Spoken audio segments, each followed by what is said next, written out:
It will take the actions of Japan to bring the United States into World War II. In the 1930s, Japan was trying its hand at expansion. What we see is that beginning in the early 1930s, 1933 or so, the Japanese invaded through Korea to take control of Korea, the Chinese province of Manchuria. And you'll see that up here on the slide. Over the course of the next few years, we see Japan continuing its expansion into mainland China in the area shown here in yellow. Now, the United States is not at all happy with this. China is an American ally. There were a lot of Americans doing business in China, living in China. China was not yet a communist nation. That's coming after the war. And the United States, throughout the 1930s, warned Japan. They warned Japan to get out of China. That the United States supported China, and as I said, they continually warned Japan to leave China, This will come to a head in 1939. The United States in 1939 warns Japan to leave China or face American economic sanctions. Now, Japan responded to that threat in a way that shows us they were not afraid of the United States at this point. Japan responded to the threat of stopping American trade by doing two things. One, they formed a military alliance with Germany and Italy, the fascist nations in Europe that had already gone to war with our allies Britain and France. And second, in 1940, the Japanese will take more territory in Asia. In 1940, they will occupy French Indochina, here at the bottom of the slide. French Indochina was a French colony. It is made up of the present-day nations of Vietnam, Laos, and Cambodia. In a sense, the Japanese were saying, well, America, you want us to get out of China? We're not going to do that. We're just going to take more territory in Asia to continue our expansion. Now, this is a big deal because Japan is an island nation. Again, here we are over here in Japan. Japan does not have a lot of raw materials like oil, for example, like coal, that they needed to run their industrialized economy. They bought those from the United States. And so the United States threatening to stop trade with Japan should have been for the Japanese a clear warning, a clear reason to withdraw from China. Nevertheless, when they refused to do so, when they took control of French Indochina, the United States stopped all trade with Japan. Now, let's think about this. Again, the Japanese don't have the raw materials, the resources, the oil, the coal of their own. When the United States stopped trade with Japan, Japan had maybe 6 months to a year's worth of oil and coal and so on in reserves. So they have to make some choices. Japan essentially has two choices here. Now that the United States has cut them off. Two choices. Okay, one, they can negotiate with the United States. They can try to figure out ways to work with the United States to get the United States to resume trade once again. Or the Japanese could launch a campaign of military conquest and expansion to secure the materials and resources by taking over territories in Asia and the Pacific to get the resources that they need.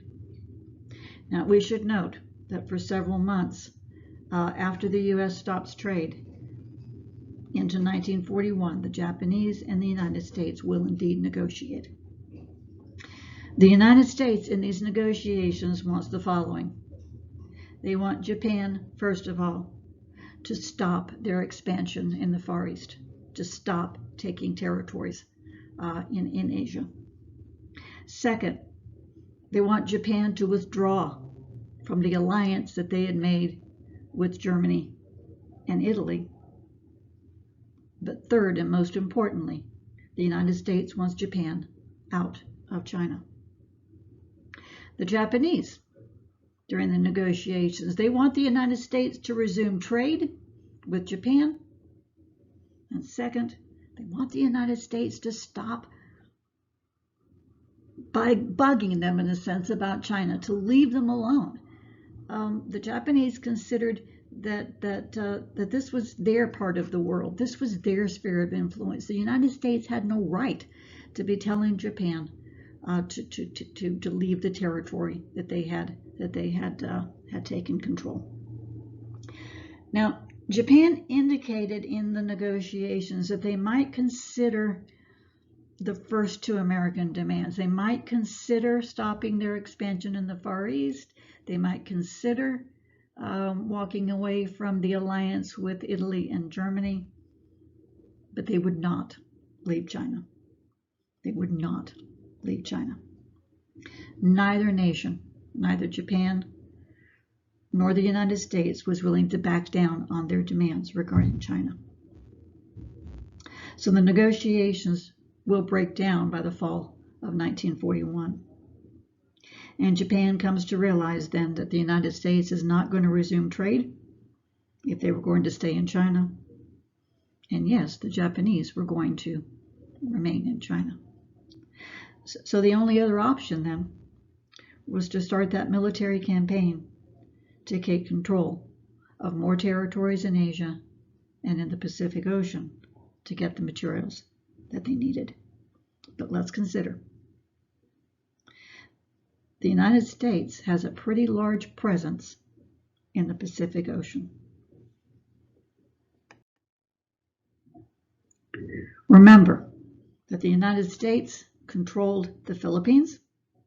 The United States owned Midway Island, Guam in the Philippines, and also had Hawaii as a territory as well. Now, the United States understands, I think, by the fall of 1941, that war with Japan was coming. But honestly, I don't think anybody truly expected that the Japanese would attack American possessions in the Pacific. They expected perhaps the Japanese might attack British possessions in the Pacific, maybe the Dutch islands in the Pacific. But no one really expected the Japanese to fly halfway across the Pacific Ocean to attack American possessions. But that is exactly what they did. On Sunday, December 7th, 1941, at about 8 o'clock in the morning, the Japanese planes began their assault at Pearl Harbor in Hawaii. And this is a photo from a Japanese aircraft at the beginning of that attack. That morning at Pearl Harbor in Hawaii, the entire American battleship fleet was docked. There were 8 battleships that the United States had in their Navy, and they were all docked at Pearl Harbor that morning. The Japanese attack will last for 2 hours. All of those 8 battleships were destroyed or sunk. Of those 8 battleships, 4 of them were sunk. The other 4 were badly damaged. In addition, the American Navy will suffer losses of their cruisers, destroyers, and mine layers as well. In addition, at a nearby American air base at Hickam Field in Hawaii, the attack will also destroy or damage about 100 American planes as well. In the course of the attack, about 2,000 American servicemen and civilians were killed, and about 1,000 more were wounded. Later that day, we should note, it's not just Hawaii, but later that day, that same day, Japan also began to assault, will carry out assaults on other American possessions in the Pacific.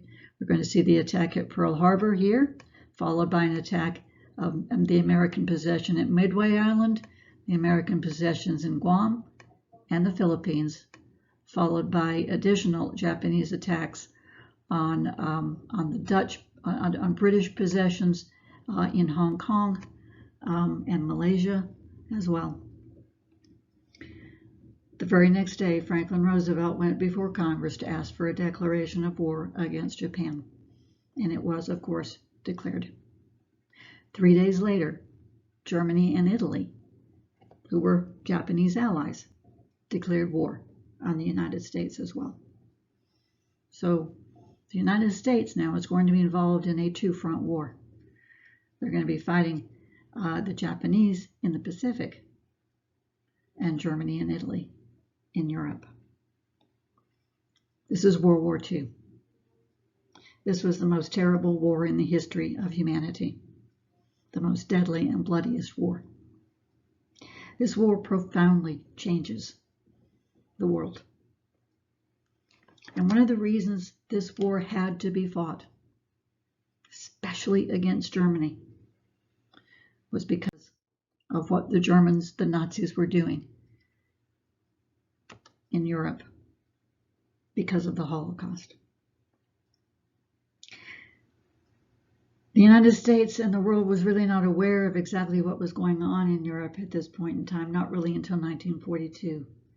But throughout the 1930s and into the early 40s, as the war is carried out, the Nazis are rounding up Jews and other groups that they deemed somehow unfit, and they began to systematically carry out mass killings, state-sanctioned, government-sanctioned killings of Jews and others in Europe in the event known as the Holocaust. This war against Hitler was absolutely necessary. And if you look at this slide, what you're going to see is, if you see a swastika here, for example, at Dachau here, these other camps in Germany, those were concentration camps, political prisons, work camps. But when you go into Poland and you start looking at the skull and crossbones here, and other places here, those are the death camps. Those were the death camps where millions will die. And let's just note here some of the pictures that were taken at the liberation of the camps, the skeletal human beings, the mass bodies that had been murdered right before the Allies began to liberate the camps. And let's just understand the death toll. It is estimated that 11 million, at least 11 million, died in this Nazi attempt to rid the world of Jews and others that they found to be unfit or inferior. It is estimated that 6 million Jews of all nationalities perished in the death camps, about a third of all the Jews in the world. Approximately 2 million Soviet prisoners of war were killed in these camps. Approximately 2 million Poles that were not Jewish, but 2 million Poles killed by the Nazis as well. Approximately 250,000 disabled persons were killed in the camps as well. Approximately 200,000 Roma people, gypsies, approximately 200,000 French citizens, approximately 25,000 Slovenians, approximately 15,000 homosexuals, and about 5,000 Jehovah's Witnesses were the victims of the Nazis in these camps. The photo here at the top, this is from the Dachau concentration camp memorial, which I visited. And if you ever get to Europe, please take the time to visit a concentration camp memorial. They are moving. They are somber reminders of the atrocities of World War II. Here in 5 languages, the term "never again," because we must never allow this type of thing to happen again. And this here contains the ashes victims found in Dachau when the camp was liberated, the ashes of many who had died. Here at the bottom, this is a memorial to the Holocaust that has been erected in the city of Berlin, Germany. It opened in about 2005. I've also been here. I've walked through these stones. Each of these stones, in a sense, will take you through the years of the war and the Holocaust. And as you walk through them, they get taller and taller and taller, representing more and more who died, until at some point you are completely surrounded by these tall stones, representing the death, representing the elimination of human life. This was a hard thing for me to talk about.